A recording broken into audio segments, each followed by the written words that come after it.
I was having a very interesting conversation to the point where thoughts create reality. Now, we already understand the dynamic of condensation in thoughts. Now, if y'all haven't seen that video, I'll give it to you in a couple seconds. Basically, look at a cloud. Cloud is dissolving the aspect of water. Not dissolving, it's dispersing the aspect of water. How is it dispersing it? From the dynamic of the cloud, this big thought of entirety, and then now it starts to been dripped down into rain, right? But then the final state of the rain and the dynamic of this observation is when it turns into ice, okay? Because what? The water is the same from every state, whether it's in a gas state, whether it's in a liquid state, or whether it's in a solid state. So to give you the picture of this is how thoughts become things, is really the thought being the collection of ideation, which is the cloud, then the emotionalization, which is the movement, the water, and then the crystallization, which is the solidification, which is that by which was thought coming into tangibility, the word becomes flesh. That's just for y'all in the second, for the minute, all right? But now through this conversation, I was looking at it, and I was looking at how this other person was observing this truth, and they left themselves at the beginning of the understanding, but they did not complete the knowledge because they didn't have the fullness.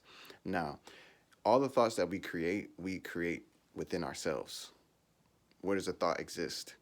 Does it not exist within? Exactly.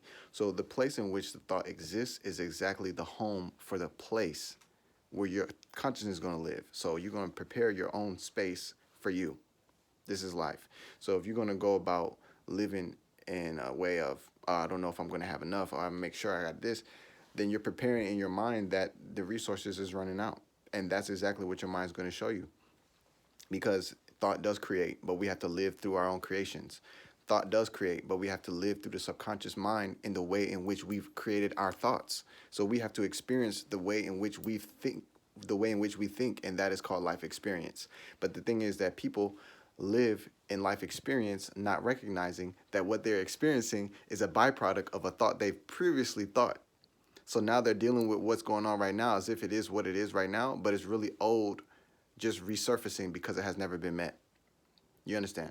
So the idea that thoughts create reality is a true understanding, but to leave out the fact that the heart creates the reality in which the individual, the thinker, experiences his own thoughts, then it's like studying basketball, never imagining that you're going to be the one playing. You know, like you have to know that, yes, I am going to create my thoughts, but I'm also going to experience the thoughts I created already.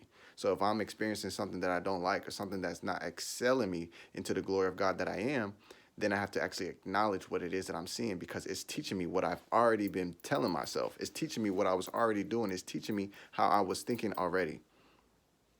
And this is where intentional prayer comes in, because now when you recognize that even if the words that were not said in this prayer mode, but were felt and intentionalized in the feeling state, is what you're also creating as well, then it's like, okay, well, now I'm actually going to pay attention to this new that I'm choosing, and I'm going to pay attention to this new intention that I'm setting, and I'm going to pay attention to this new direction that I'm choosing.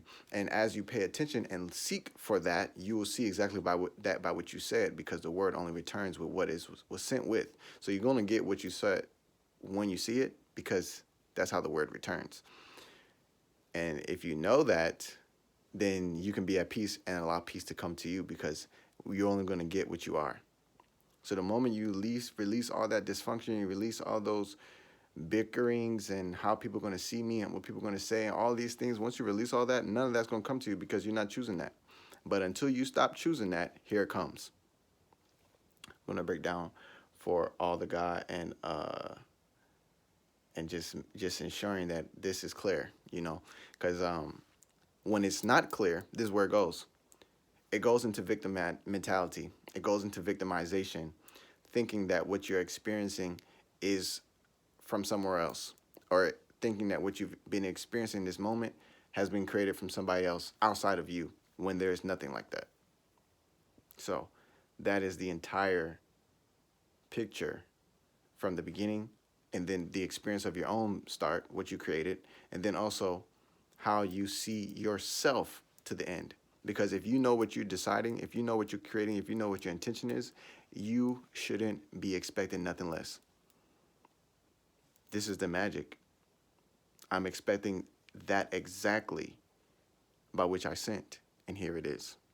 Peace to all the God. Talk to you soon.